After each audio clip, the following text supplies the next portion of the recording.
Hello! Alors aujourd'hui, petite vidéo pour vous parler du bilan patrimonial. C'est souvent une question qui revient quand on parle de bilan patrimonial. Souvent, on va nous dire, bon, bah en fait, je gagne pas assez, ou est-ce que vous êtes sûr que j'ai vraiment besoin de ça? Et ce qu'il faut avoir en tête, c'est que un bilan patrimonial, c'est juste un état des lieux, c'est juste un diagnostic dans un premier temps.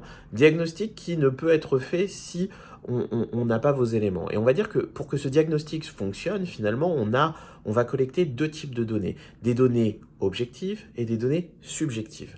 Ici, je ne vais vous parler que des données objectives, ce qui va vous permettre, à la fin de la vidéo, d'avoir réalisé un premier diagnostic purement objectif et avec éventuellement ces éléments-là, pardon, de se rapprocher de nous, d'un confrère ou d'autres pour pouvoir potentiellement échanger sur les données subjectives et à ce moment-là construire un vrai bilan patrimonial. Mais vraiment la première étape, l'étape la plus essentielle, on va dire, c'est vraiment cet auto-questionnement que vous allez faire en regardant vos propres données, vos propres chiffres, vos propres éléments. Alors, si je reviens sur l'essence du bilan patrimonial, l'idée est très simple. C'est que finalement, généralement, vous avez la situation où vous êtes aujourd'hui, la situation où vous avez envie d'aller demain, et au milieu de ça, bah, en fait, le sujet, c'est de construire le chemin. Et faire ce bilan patrimonial permet de faire vraiment ce diagnostic précis pour ensuite pouvoir se dire quelles sont les stratégies, les plans d'action, etc., que je peux mettre en œuvre. Deux conseils avant de rentrer dans le vif du sujet très importants. Le premier, c'est méfiez-vous très souvent, j'ai des gens qui me disent non, mais c'est pas la peine parce que mon collègue avait ça, donc je vais faire comme lui. Ouais, mais ton collègue, il a peut-être pas la même structure familiale, il a peut-être pas les mêmes objectifs de vie à long terme. Donc oui, vous êtes collègue, vous entendez super bien, machin, etc.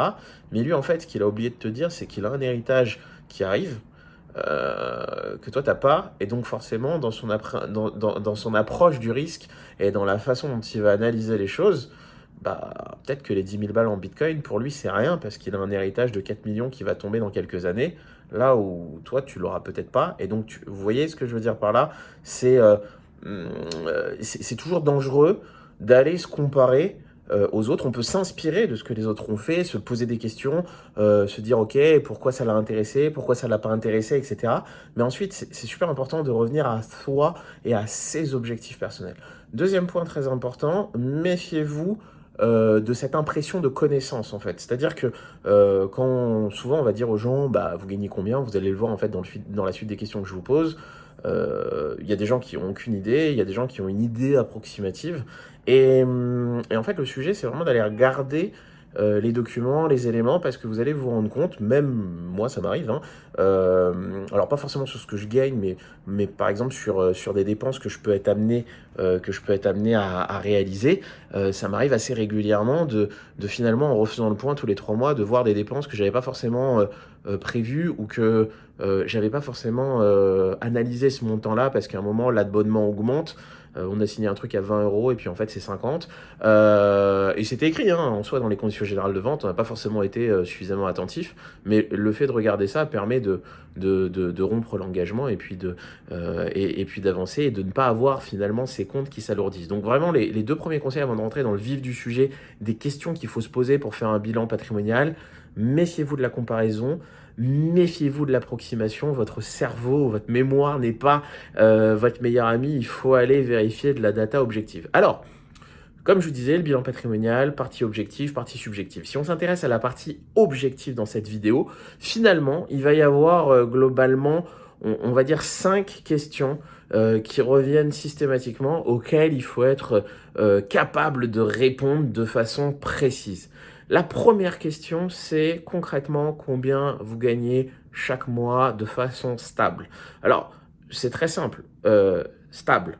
Gagné, c'est-à-dire ce qui rentre dans la colonne des plus. Donc, vous avez un salaire, une pension, des allocations familiales, des loyers, etc. Si c'est stable, vous le prenez en compte. Vous avez des primes qui vous ont versées tous les mois et vous êtes sûr d'avoir la prime quoi qu'il arrive, ça rentre dans le calcul. Ce qui ne va pas rentrer dans le calcul, c'est tout ce qui va être exceptionnel.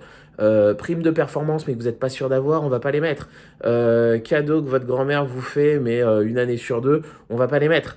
Le seul sujet qu'il peut y avoir, c'est est-ce qu'on prend vraiment en compte les allocations ou on ne prend pas les allocations. Moi, j'aurais tendance à vous dire, dans un premier temps, on prend les allocations parce que le sujet, c'est de voir le pouvoir d'achat. Généralement, après, effectivement, quand on travaille sur des stratégies immobilières, on retraite les allocations, ne rentre pas forcément dans le calcul. Mais sur cette première question qui est fondamentale, c'est combien je gagne de façon stable et combien j'encaisse tous les mois de façon stable. Ça, c'est vraiment la première question. Deuxième question, très importante, combien je dépense de façon stable tous les mois? Alors, quand je prends mes engagements stables, concrètement, je vais regarder finalement trois grands sujets. Le loyer, si j'ai un loyer, les crédits que je rembourse, alors ça peut être crédit immobilier, crédit consommation, mais les crédits au global que je rembourse chaque mois en fait finalement, et puis les taxes que je vais payer en prélèvement sur mon compte tous les mois. Ça, c'est vraiment les trois sujets essentiels qu'on regarde de façon stable. Pareil, on cherche des dépenses stables. Il y a un quatrième poste qu'on regarde qui est intéressant, c'est vous prenez sur votre relevé de compte tous les prélèvements CEPA que vous avez, hormis les trois premières catégories que je vous ai données, donc les abonnements téléphone, internet, Netflix, tout ce que vous voulez, et vous le rentrez en ligne de compte pour voir ce poste abonnement. Qu'est-ce qui représente financièrement tous les mois pour vous. Ça, c'est vraiment le deuxième point qui est vraiment essentiel. Troisième point qu'on va aller regarder finalement dans ce bilan patrimonial, c'est à la fin de chaque mois, concrètement, est-ce que j'épargne? Et si j'épargne, combien j'épargne tous les mois? Et deux, toujours dans cette question, est-ce que je finis en positif ou en négatif? Si je finis en positif, en moyenne de combien? Si je finis en négatif, en moyenne de combien? Le calcul, rentrez pas dans des calculs savants, il suffit de prendre vos derniers relevés de compte qui souvent sont en ligne et de regarder en fait à chaque relevé de compte comment a évolué votre solde. Peut-être vous êtes resté stable, à chaque fin de mois, vous êtes autour des 100 balles. Peut-être ça croît, c'est-à-dire que le mois d'avant, vous étiez à 10 000, maintenant vous êtes à 10 500, 11 500, et ainsi de suite. Donc là, ça vous permet de voir la progression mensuelle. Ou peut-être à l'inverse, vous étiez à 2005, et puis maintenant vous êtes à 2003, et puis après vous êtes à 1900. Et ça vous permet de sortir de là une tendance, en fait. Donc d'un côté, sur cette troisième question, combien j'épargne tous les mois dans un PEL, dans un livret A? Pareil, on est sur du virement automatique, systématique. Et à la fin de chaque mois, est-ce que je suis bénéficiaire ou est-ce que je suis déficitaire pour avoir une idée de la situation réelle. Quatrième question, très importante aussi, combien j'ai d'épargne, de liquidité financière sur mes comptes. Alors, ce que j'entends par liquidité, ça peut être le solde du compte courant, le livret A, le PEL, le CEL, l'assurance vie. Je vais mettre de côté tout ce qui est PEA, compte titre, etc. Bon, si vous les avez, vous pouvez les additionner, mais là, c'est plus ce qui compte, c'est vraiment de regarder ce côté liquidité, cash que j'ai en disponible ou en investi pour avoir un ordre d'idée de ce que ça représente en fait concrètement. Et dernière question, on va s'intéresser au patrimoine immobilier. On va mettre de côté le professionnel, on va juste rester sur l'immobilier. Et là-dessus, on va regarder d'un côté, qu'est-ce que ça vaut?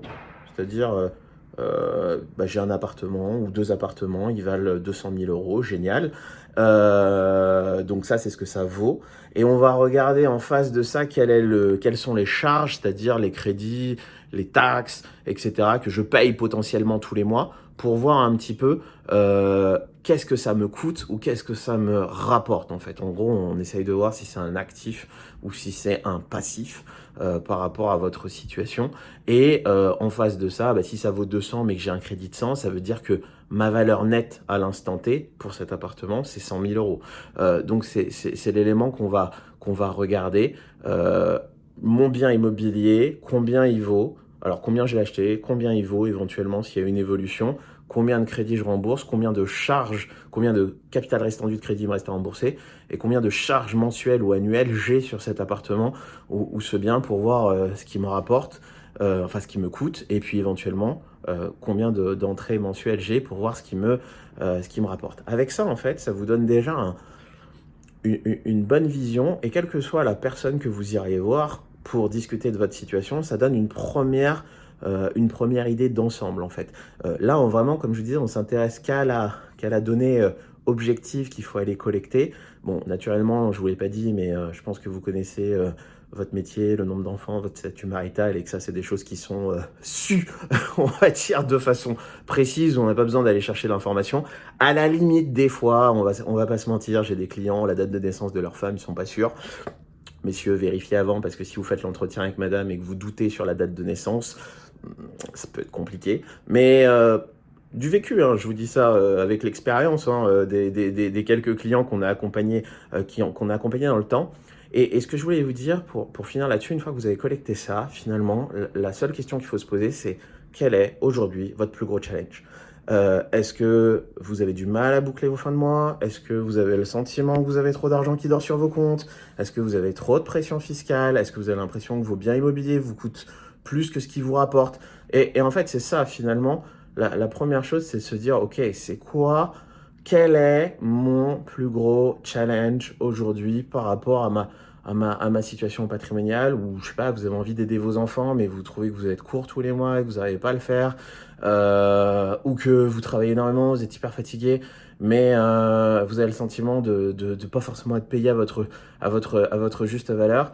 Voilà, demandez-vous par rapport à votre patrimoine, à votre situation actuelle, quel est le challenge le plus important.